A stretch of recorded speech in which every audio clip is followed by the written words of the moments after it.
What is up, YouTube? We are back with another video. For those of you who don't know, my name is Jake. I'm 18 and I host thrift markets under the name @FleaNearMe on all platforms. In today's video, I'm essentially going to break down everything that went well from the last event and everything that needs to be improved for the future events. I'm going to try my best to throw in other clips so it doesn't get too boring or anything like that. Stay tuned for the video to learn kind of event decision making and then also kind of the leading up steps into what worked well, what didn't work well, and then the thought process behind how to improve in the future. So let's get right into it. So pretty much for starters, this was I want to say the most amount of people that we've had turn out for an event at this location. For those of you who don't know, the event was at Space Cat Brewery in South Norwalk, Connecticut. Sold about 300 tickets for this event, and then the previous one did about 350, but what we noticed was that there was more tickets sold at the door this time than there was at the previous event. So all in all, it probably summed out to roughly the same amount of people. I want to say 350 to 400 early bird, and then probably another 1 to 200 for the entirety of the event. So we're looking at on the low end 500 turnout, and then on the higher end 600, maybe 700 turnout for the entirety of the event. So overall, very good. Definitely something that I want to look into for the future events, making the early birds go a bit smoother. It took a total of 45 minutes to get all of the early birds that were in line fully inside the event before the line ended. So 45 minutes of lined up people ticket checking just to get everybody in. Very pleased with that. While some may be a little disappointed that they had to wait for a while, I look at it as, you know, the first 50 people, they get a free item. So the earlier you get there, the better your entry. Plus, think about all the people that show up to the event later on. You have first dibs at all the items there compared to them, right? Like you pay that extra $5 early bird to get in a bit early for items that are already discounted as heavily as they are due to the fact that they're thrifted items, that they're secondhand items, that they're used items. So in that regard, you're getting first dibs at items that are already cheaper to begin with. And if you show up your first 50 people, you get a free item as well. And like the first people, there was literally free Carhartt jackets for them. All they had to do was show up early. So for me, it's a win-win for any early bird shopper. Vendors did very well. I'll put in a few clips of like what their booths were looking like post-event. But yeah, they were doing really well. I want to say they did about the same as last time. That's kind of like the brief analysis I got from talking to some vendors, plus like seeing their booths. But yeah, overall, vendors did very well. I saw one of the vendors that I had actually sold, I believe, an entirety of a rack, right? So the way I set it up is each person gets 3 racks and a floor bin, and at the end of the event, this vendor took everything that was like leftover still from the 3 racks and was able to fit it all on 2 and rolled a completely clean rack out of the venue by the end of the event. So he sold an entirety of a rack. For those of you who don't know, when you have clothing on a rack, it's like roughly like 50 to 70 items that you could fit on a singular 5-foot Z-rack. So in that regard, he sold minimum 50 to 70 items, which is actually crazy. Another thing that definitely went well was the hype that we pushed for the Fill-A-Bag. The Fill-A-Bag guys that I work with make sure to have like some crazy items hidden in there, and they market those in the video previously, and we were running those as an ad. So I'll put some clips in here, but you could tell from everyone like rushing, going crazy. That was kind of the idea we wanted to portray.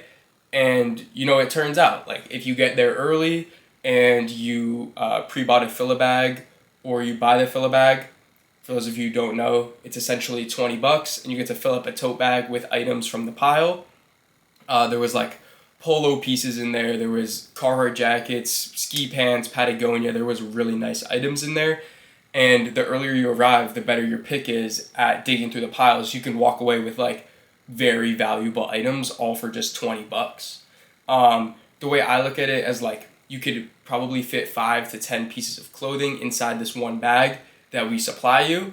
So in theory, you're only paying like a few dollars per piece, and you can find some crazy steals. So it's a great purchase on top of like buying maybe like a $30 shirt or a nice pair of pants for like $35.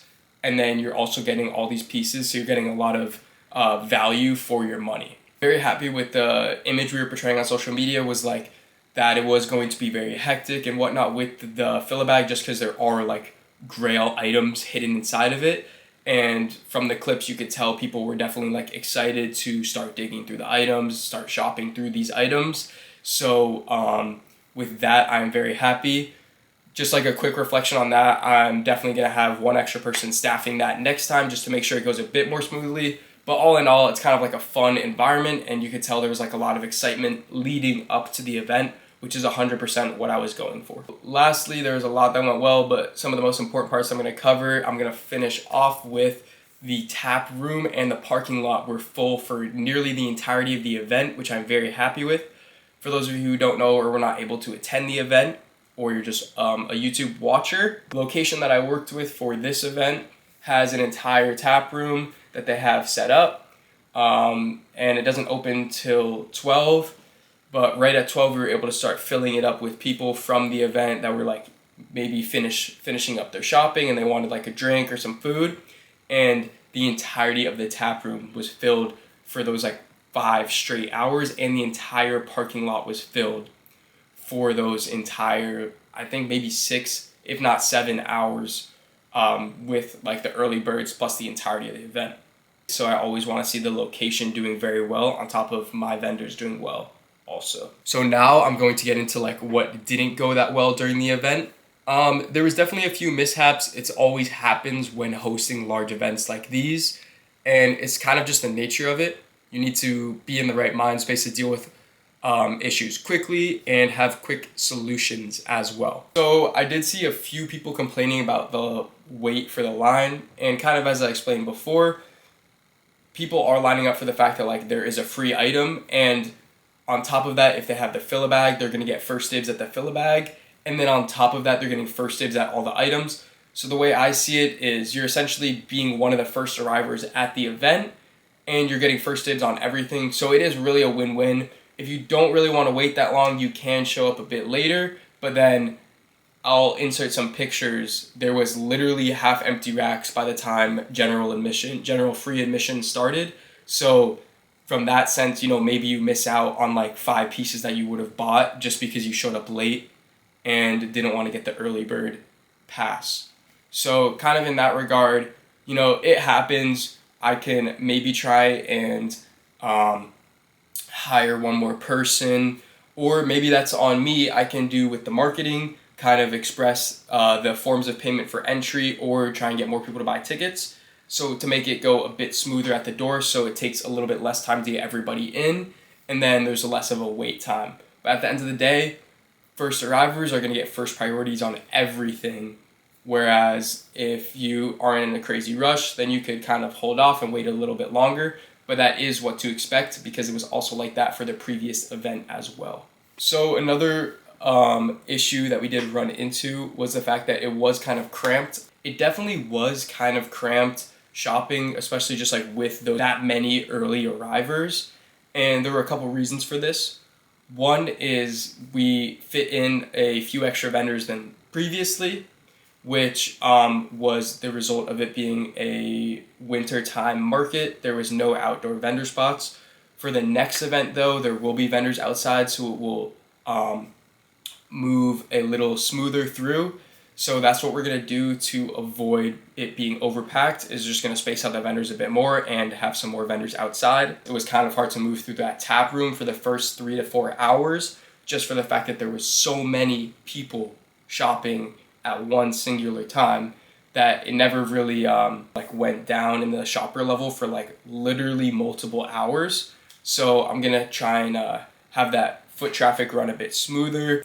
An issue we run into is that some people are unaware that the items that vendors are selling are not a part of the fill-a-bag.